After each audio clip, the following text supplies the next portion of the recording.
À l'évidence, les Pays-Bas ne manquent pas de richesse. Il y a au cœur de cette terre plate des joyaux, au bord de chaque cours d'eau un bijou. L'une des plus fortes économies du continent sait jouer au jeu du monde. Mais le goût des Hollandais pour le minimalisme les trahit peut-être, car leur plus beau succès est moins tangible qu'un tableau célèbre, moins matériel qu'un objet cher. C'est un système de valeurs qui prône la tolérance, la liberté, l'ouverture. C'est une croyance profonde en la validité du bonheur comme but social. C'est une manière de penser qui ose la différence, et que l'on connaît bien, provocateur et créatif, esprit rebelle et œil perçant, absolument attaché à la vérité, mais ne doutant pas du fait qu'elle puisse être radicale. Johan Cruyff, comme Rinus Michels, sont des justes représentants de leur nation, d'une terre qui prépare l'avenir, en recalibrant le présent, d'un peuple d'artistes rationnels, qui allie au rêve le réel.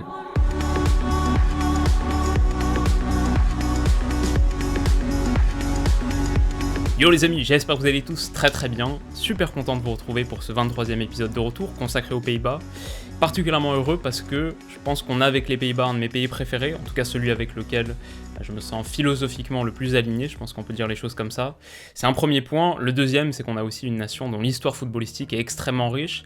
Peut-être que la chose qu'on associe le plus rapidement aux Pays-Bas, c'est la fameuse phrase « la meilleure nation à n'avoir jamais remporté de Coupe du Monde ». C'est vrai qu'ils ont été assez malheureux en Coupe du Monde, 3 finales perdues. La dernière, c'était en 2010 contre l'Espagne en Afrique du Sud, mais avant ça, il y a aussi eu une décennie, les années 70, qui sont marquées par le football total des Pays-Bas, un pays emmené par Cruyff et Rinus Michels, qui échoue donc à 2 reprises à un match du Graal en 74 et en 78, mais qu'apporte au football bien plus qu'un trophée, c'est le souvenir quasi impérissable d'un nouveau style, un style différent, offensif, décomplexé, total, nommé comme total, parce qu'exigeant un investissement très fort de tous les joueurs sur le terrain, sur les 2 phases du jeu. Alors c'est pas tout à fait anachronique de parler de pressing à la perte, parce que c'est notamment sur ce type de séquence assez spectaculaire que le foot hollandais se démarque, et où les distinctions entre attaquants et défenseurs de métier s'estompent largement.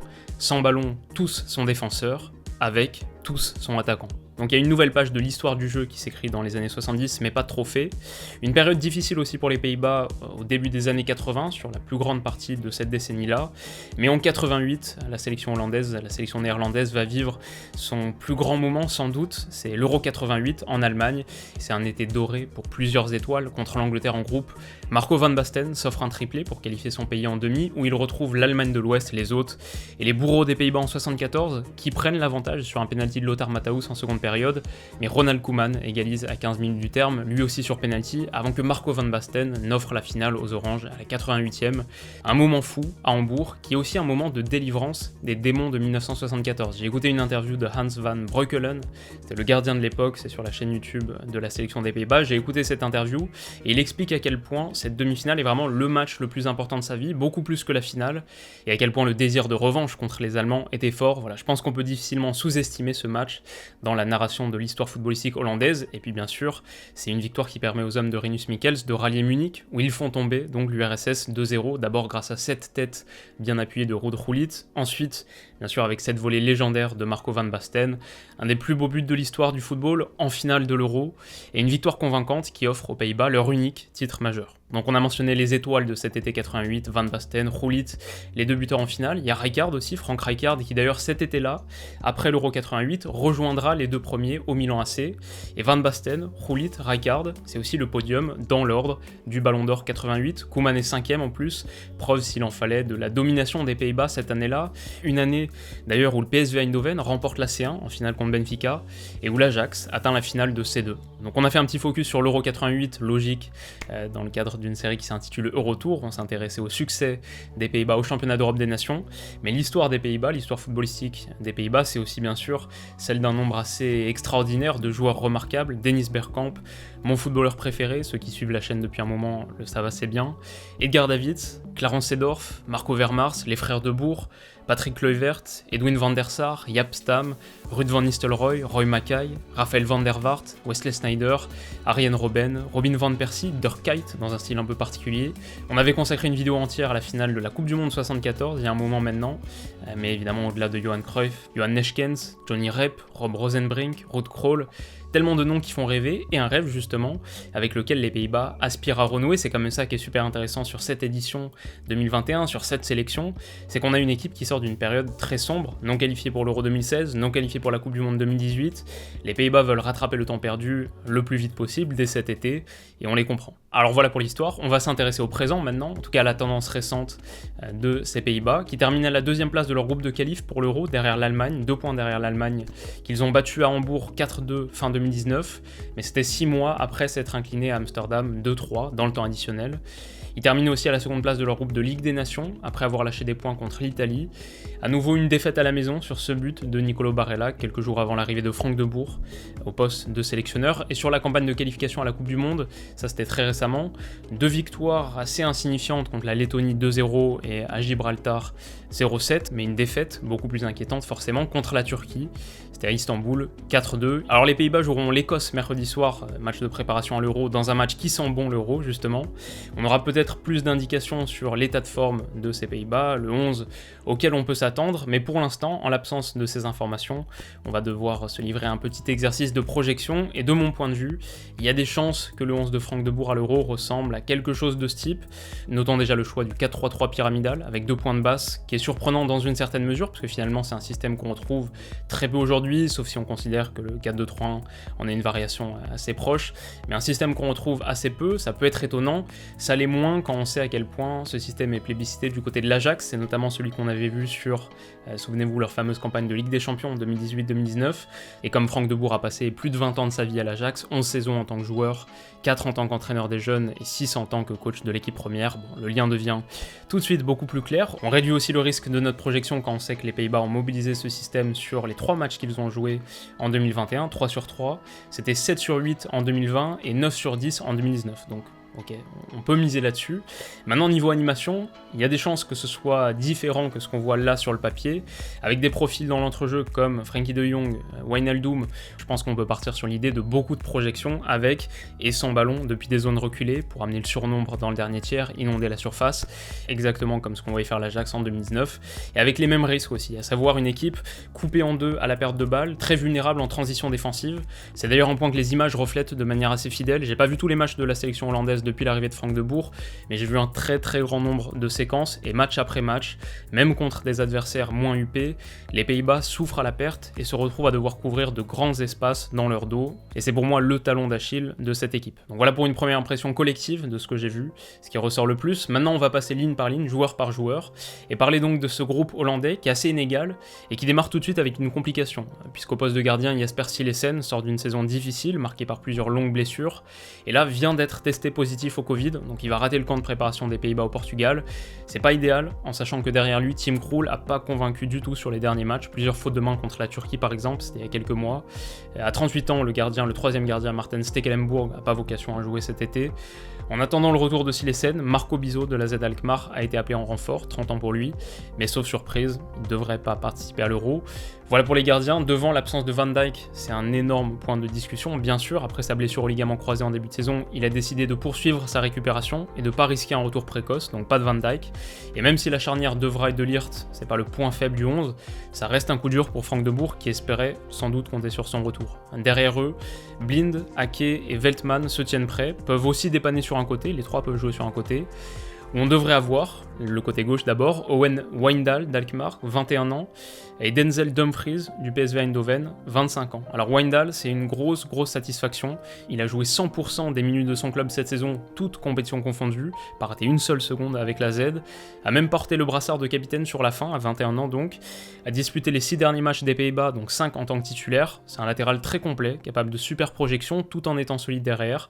Pour moi, c'est typiquement le genre de joueur moins connu du grand public, qui pourrait basculer dans la lumière avec un bel Euro cet été, qui pourrait signer dans un plus grand club dans la foulée, peut-être un club français qui cherche un latéral gauche, surtout avec Mino Raiola comme agent, en tout cas, c'est ce qu'on lui souhaite. Owen Wijndal à gauche, il est suppléé numériquement par Van Aanholt de Crystal Palace sur le papier, même si en cas de blessure de Wijndal, je pense qu'il y a plus de chances qu'on retrouve Blind sur ce flanc. À droite, en revanche, Dumfries séduit moins, surtout sur le plan défensif, et on pourrait voir, au moins sur les matchs de préparation, on pourrait voir les premiers pas en sélection de Jurrien Timber, 19 ans, l'Ajax Jacid a finalement été appelé par Frank de Boer, il fait partie des belles promesses de l'Eredivisie. Donc à voir, l'absence surprise dans cette zone, c'est Rick Karsdorp de la Roma, qui sort d'une saison pleine en Italie, que beaucoup auraient aimé voir. Peut-être que Frank de Boer a surtout vu ses moments en tant que piston droit sur les 2 premiers tiers de la saison avec la Roma, il joue plutôt piston que latéral. Peut-être que Frank de Boer a vu une incompatibilité sur ce rôle de latéral. Peut-être que c'est un tropisme anti-Feyenoord pour de Boer la Jacid versus Karsdorp formé au Feyenoord, qui a longtemps joué au Feyenoord. Mais en tout cas, pas de Karsdorp sur ce poste de latéral. Plus haut, aucun doute sur ce tandem qu'on connaît très très bien. On va dire que dans un Barça mi-figue, mi-raisin en 2020-2021, Frenkie de Jong a fait partie des éléments les plus en vue. 4500 minutes, toutes compétitions confondues pour lui. 37 apparitions sur 38 matchs de Liga, un des hommes de base de Ronald Koeman. Un peu moins de 4000 minutes pour Georginio Wijnaldum, qui à 30 ans semble avoir passé un cap supplémentaire en matière de leadership aussi. Régulièrement capitaine de Liverpool en fin de saison, il a aussi pris le brassard en sélection et c'est un indéboulonnable des Oranges depuis 2014. Sauf blessure de dernière minute, donc on aura ce duo à l'Euro et il a de bonnes chances d'être accompagné de David Klaassen, que j'ai été surpris de voir autant sur les clips que je regardais, mais apparemment a bien rebondi en retournant à l'Ajax, que De Boer apprécie particulièrement, donc Klaassen, c'est pas improbable qu'on le retrouve sur ce trio. Sur le banc et sur le papier, l'entrejeu est très très bien fourni, même chez les remplaçants, entre l'énergie de Marten de Roon, la lecture de l'espace de Donny van de Beek, la patte gauche de Teun Koopmeiners et la créativité de Ryan Gravenberch, il y a de quoi faire. J'espère vraiment qu'on verra Gravenberch, qui a 19 ans, peut-être la plus grosse pépite de l'Eredivisie, un énorme talent. Et si on doit mentionner un point qui a fait du bruit aux Pays-Bas, c'est sûrement l'imbroglio autour de Donny van de Beek. En fait, Frank de Boer a été interrogé sur sa présence dans la liste. Il a répliqué avec le fait que Donny van de Beek faisait partie des joueurs qui avaient accumulé le plus de minutes sur cette saison, 4000 minutes avec Manchester United. En fait, il en a joué 500 en Première Ligue, 1500 au total, toutes compétitions confondues. Et il a aussi dit que Frenkie de Jong en avait joué 5600, un truc comme ça, alors que c'est, comme on l'a vu, 4500. Donc ça a continué à soulever des doutes sur la compétence de Frank de Boer, qui est assez décrié aux Pays-Bas, en tout cas en ce moment.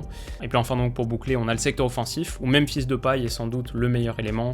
Un des seuls joueurs dans cette zone capable d'un très haut niveau de créativité, comme on le voit sur cette séquence. Maintenant, comme c'est sûrement le joueur de ce 11 que je connais le mieux, je me permets d'identifier aussi quelques limites.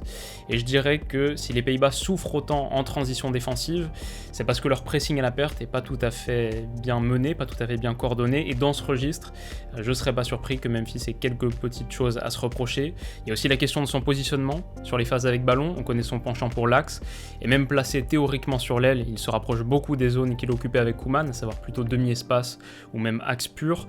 Ça crée un risque d'embouteillage dans cette zone qui peut conduire Frenkie de Jong à réaliser des projections un peu plus sur le côté. Voilà, c'est toujours la question avec Memphis, qui sur le talent pur est un joueur de très haut niveau, qui a montré cette saison à l'OL qu'il avait franchi un palier, je pense, et qu'il avait progressé sur les questions d'investissement collectif, de maturité, peut-être pas suffisamment pour enclencher de manière très efficace et très fréquente des pressings à la perte, et le pressing dont les Pays-Bas ont besoin, dont l'OL avait besoin cette année aussi. Mais voilà, un joueur autour duquel il reste peut-être difficile d'articuler un système. En tout cas, c'est un point d'interrogation et c'est un point à creuser, à approfondir pour les Pays-Bas s'ils veulent connaître un succès cet été, je pense. De l'autre côté, ensuite, je pense qu'on verra Steven Berghuis du Feyenoord, 18 buts et 14 passes en Eredivisie pour lui cette saison, capitaine en club, 4 titularisations sur les 5 derniers matchs. De ce que j'ai vu personnellement, je ne sais pas si je suis un énorme fan du profil, mais on peut lui reconnaître une très très belle patte gauche, ça c'est certain. Gakpo, Promes et Malen partent plutôt en tant que remplaçants, mais ont arraché un billet devant Calvin Stengs, Steven Bergwijn et Anwar El Ghazi. J'espère qu'on verra Gakpo et Malen au moins sur des bouts de match. Et enfin en pointe, petite hésitation entre Luuk de Jong et Wout Weghorst. De Jong a traditionnellement plutôt les faveurs de Frank de Boer, mais a très peu joué pour Séville en 2020-2021, alors que Weghorst a hissé Wolfsburg, pas facile à dire, en Ligue des Champions avec une saison à 20 buts et 9 passes. Donc à voir, on n'aura peut-être pas tout bon sur ce 11, même certainement, mais on n'en sera pas trop loin non plus, on aura plus d'éléments en tout cas pour décider, pour savoir dans quelques jours, le mercredi 2 juin en soir. Voilà pour l'équipe. Maintenant, on passe au groupe. Les adversaires que les Pays-Bas vont rencontrer sur cet Euro en phase de groupe, c'est l'Ukraine le 13 juin à Amsterdam d'abord, Autriche le 17 juin à Amsterdam ensuite, et la Macédoine du Nord le 21 juin à Amsterdam également, enfin. Et donc pour répondre à notre question, est-ce que les Pays-Bas vont remporter l'Euro 2021 ? Je pense que la rengaine habituelle qu'on a sortie sur quasiment tous les épisodes de retour pour l'instant est très appropriée ici, à savoir qu'il y a un effectif avec beaucoup de talent individuel, mais très peu de certitude collective. Alors j'ai parlé à un suiveur et supporter de la sélection hollandaise que je remercie chaleureusement, c'est Boris. Il m'a fait un petit peu tout un descriptif de comment lui imagine la chose, peut-être la perception au pays aussi. Donc je vais vous lire ça et on conclura avec quelques observations personnelles. Il me dit « Actuellement, les espoirs en cette équipe sont mesurés. Offensivement, il y a beaucoup de joueurs de talent, mais pas d'énormes cracks sur qui tu peux vraiment te reposer. C'est la première grande compétition depuis 2014, comme on l'a évoqué.